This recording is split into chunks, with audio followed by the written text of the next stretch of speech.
what could you do to improve yourself? Well, let's step one step backwards. The first question might be, why should you even bother improving yourself? And I think the answer to that is something like, so you don't suffer any more stupidly than you have to.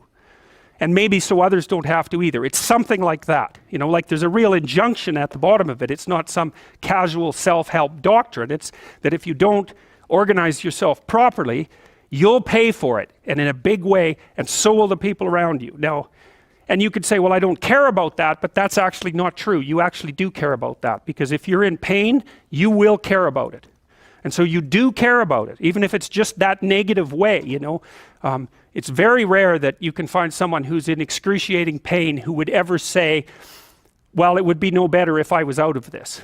It's sort of pain is one of those things that brings the idea that it would be better if it didn't exist along with it. It's incontrovertible.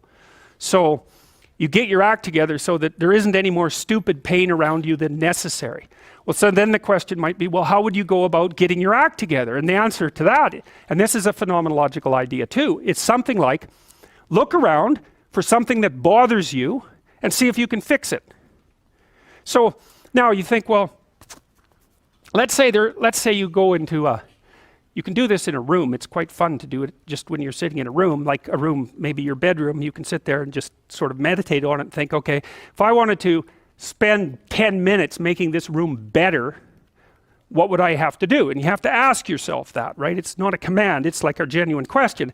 And things will pop out in the room that you know, like there's a stack of papers over there that's kind of bugging you, and you know that maybe little order there would be a good thing, and you know, there's some rubbish behind your computer monitor that you haven't attended to for like 6 months, and the room would be slightly better if it was a little less dusty and the cables weren't all tangled up the same way. And like if you allow yourself just to consider the expanse in which you exist at that moment, there'll be all sorts of things that'll pop out in it that you could just fix.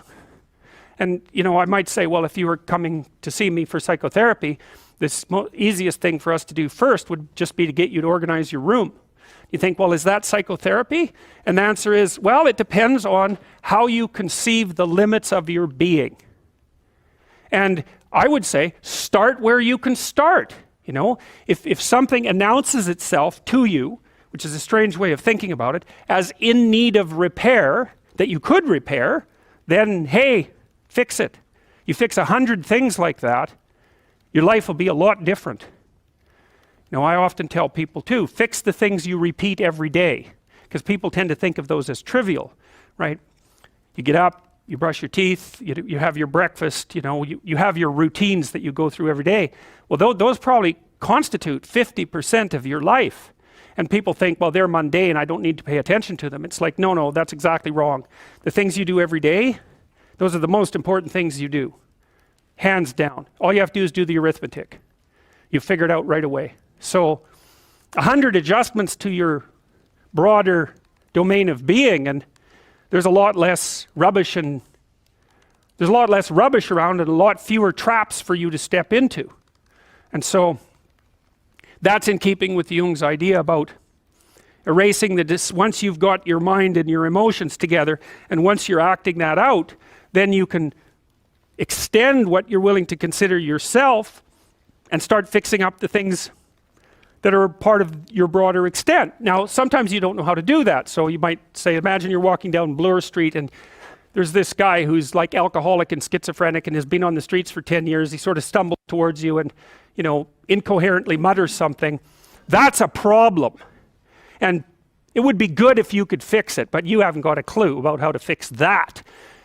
You just walk around that and go find something that you could fix, because if you muck about in that, not only is it unlikely that you'll help that person, it's very likely that you'll get hurt yourself.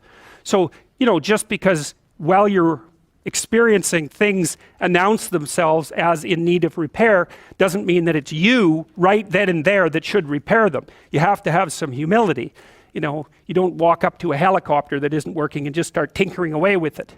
You have to stay within your domain of competence. But most of the time, if people look at their lives, you know, it's a very interesting thing to do. I like the idea of the room, because you can do that at the drop of a hat. You know, you go back to where you live and sit down and think, okay, I'm going to make this place better for half an hour. What should I do?